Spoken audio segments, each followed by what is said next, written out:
Welcome to our channel. Today we how to log into Google Meet for AI action items automation easy tutorial step by step clearly.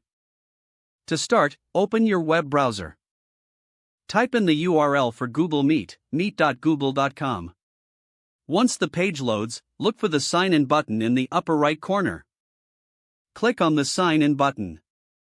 You will be directed to the Google sign in page.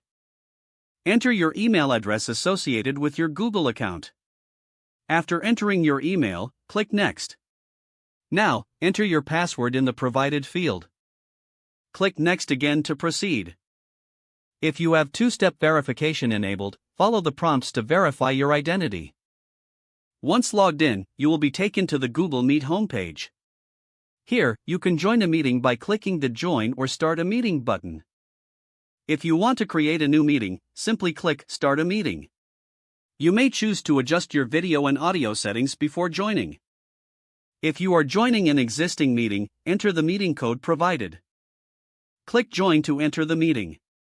Now that you are logged in and in a meeting, you can start automating your AI action items.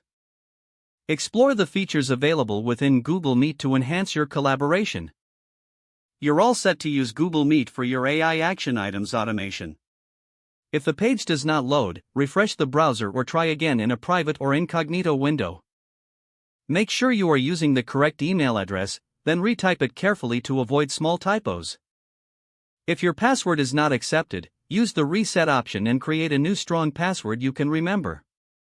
Check your spam folder for verification or security emails, then complete any requested confirmation steps. Enable two-factor authentication if available to improve account security and reduce unauthorized access risk. After signing in, review your profile details so your contact information and settings are accurate and current. If you see an error message, note it down and try again after restarting your device and internet. Log out when you finish, especially on shared devices, to keep your account and payment information secure. If the page does not load, refresh the browser or try again in a private or incognito window. Make sure you are using the correct email address, then retype it carefully to avoid small typos.